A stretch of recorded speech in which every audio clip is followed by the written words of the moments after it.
Yeah, this property is located in Cannes. Тийм ээ. Энэ үйл хөдлөх хөрөнгө Cannes байрладаг.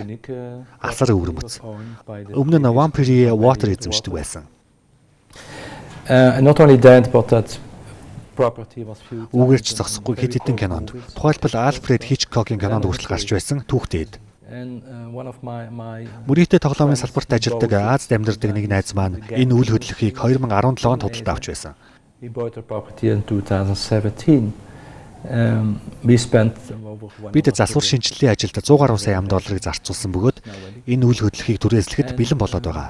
Хосгүй өвөрмөц үйл хөдлөх хөрөнгө. Нийш зах зээл гэж ойлгож болно.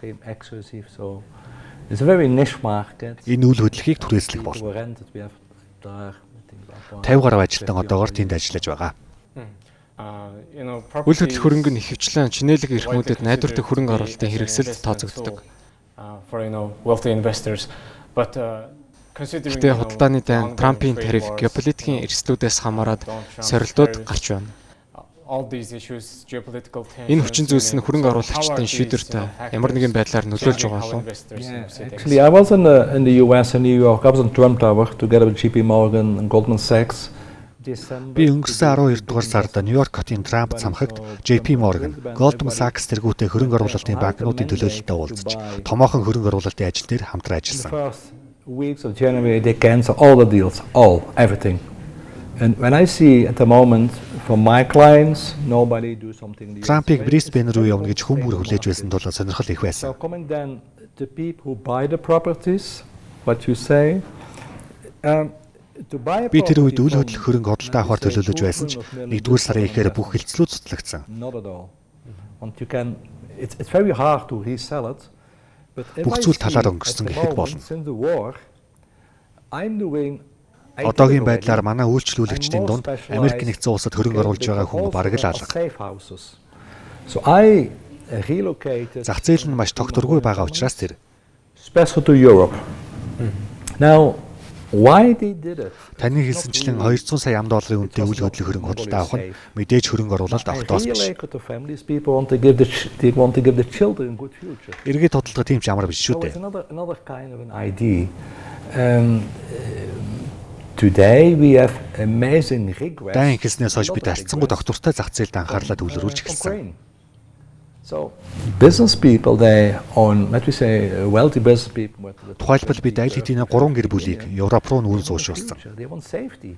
So even it's not about they don't talk on as investment. Монгол улсад аюулгүй байдал хангалттай сайн хангагдаагүй гэдэг утгаараа биш. Эцэг эхчүүд нь илүү гэрэл гэгээтэй ирээдүйг үр хөвгтдээ өгөхийг хүсэж байна. Үргэлжлүүлээд Монголын үйл хөдлөх хөрөнгийн зах зээлийн талаар ярилцъя. Энэ зах зээл хурдцтай хувьсан өөрчлөгдөж байгааг та ярилцлага ихэнд хэлж байсан. Тэгвэл яг одоо зах зээлд ажиглагдаж байгаа гол өөрчлөлтүүдийг юу гэж харж байна? Яг одоогийн байдлаараа эсвэл эх жилүүдийн төлөвийг хэлж байна уу? Одоогийн болон ирээдүйн. Mongolia has a really future. Монгол улсын үйл хөдлөх хөрөнгийн зах зээл тун өөдрөг харагдаж байгааг дурдхан зүйтэй. Монголчууд ямар ч асуудалгүй аливааг барьж бүтээн байгуулчихдаг. They are stuck on a way to say okay we can. Гэтэ хамгийн гол асуудал нь тухайн үйл хөдлөлийг сурталчилж олон улсад таниулах асуудал тэдний хувьд гол сорилт болж байна. Энэ тал дээр гацаанд орчихсон гэж хэлэхэд болно. Дэлхийд дахин таниулах, сурталчлах, хөрөнгө оруулагчдыг татах маркетингийн хэрэгсэл дутмаг байна. Хэрвээ энэ арга хэрэгсэл нь байвал цойлно гэдэгт би итгэлтэй байна. Энэ бол хөгжлгүй зах зээл. Олон улс ч Монголыг ажиглаад эхэлсэн. Би 4 жилийн өмнөөс Bloomberg-т ярилцлага өгч эхэлсэн.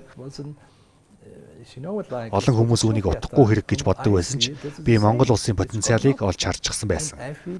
Зөвлөлт холбоот улсын үеийг санагдуулт юм.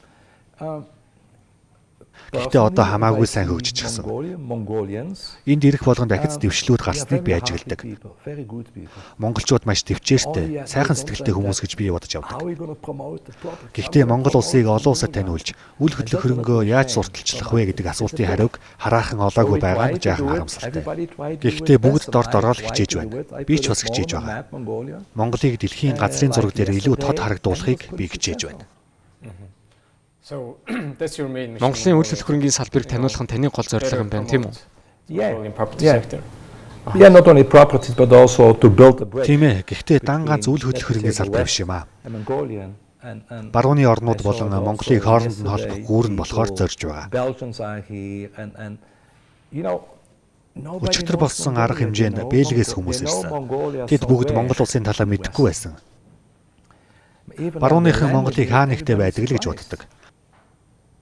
Гэхдээ Монголд ирээд газартахаараа бүгд маш их гайхдаг. Иймд Монголд Бенелюксийн улсуудаас илүү их боломж байгаа гэж би заримдаа боддог. Та Монголд боломжит харилцагчдтай болсон талаараа дурдсан. Өөрийн бизнесээ Монголд хэрхэн тэлэхээр төлөвлөж байна. So like if I'm doing Би одоогоор цөөн хэдэн үйлчлүүлэгчтэй ажиллаж байна. Бид 50-60 70 саяын үнэтэй үйл хөдлөх хөрөнгүүд дээр ажиллаж байна шүү дээ. Одоогоор 10-аас 15 үйлчлүүлэгчтэй харилцаж байгаа. Үүнийг яг л завж жолоодохтой зүрлэж болох юм.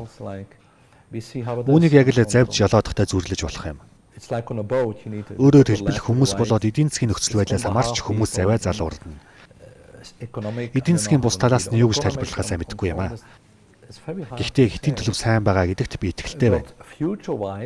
Тиймээс би Монголд ирж компаниудтай уулзаж хүмүүстэй нүүр тулан ярилцдаг.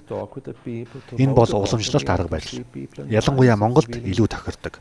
Яагаад гэвэл хүмүүс рүү имэйл явуулахад тэд хариу бичдэггүй. 2-3 удаа илгээх шаардлагатай болдог.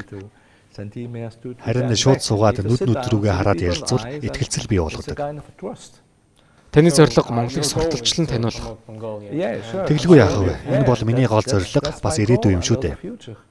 So I'm sure you've had the chance to Та боломжит хөрөнгө оруулагчдтай уулзаж энэ талаараа ярилцсан баг. Хөрөнгө оруулагчид Монголын үйл хөрөнгөний салбарыг ямар байдлаар харж байна? Тэд сонирхож байна уу? Хөрөнгө оруулах сонирхолтой байх болов уу? First of all, again, like Mongolia is Юун түрүүнд Монгол улс хараахан бүрэн танигдаж амжаагүй байгаа гэдгийг би дахин хэлмээр. Хүмүүс Монгол гэдэг улс хаа нэгтээ оршин тогтнодог гэж л боддог. Харин Монголд яг ирээд харахаараа бүгд алам альчихдаг. Би бүр энийг өөрөө туршиж үзсэн. Хүмүүсийг Монголд авчирхаар хөөх ийм улс байдаг юм уу? Онгоцны буудлын ямар цэвэрхэн юм бэ? Хүмүүс нь ямар найрсаг юм бэ гэж гайхацгаадаг. Монголчууд та нар бол зүрх сэтгэлээсээ сайн хүмүүс шүү дээ. Харин хууль зүйн талаас бол сайн нэгтлэх шаардлагатай. Бас банкны салбарыг. Учир нь Монголд банкны хүү маш өндөр байдаг.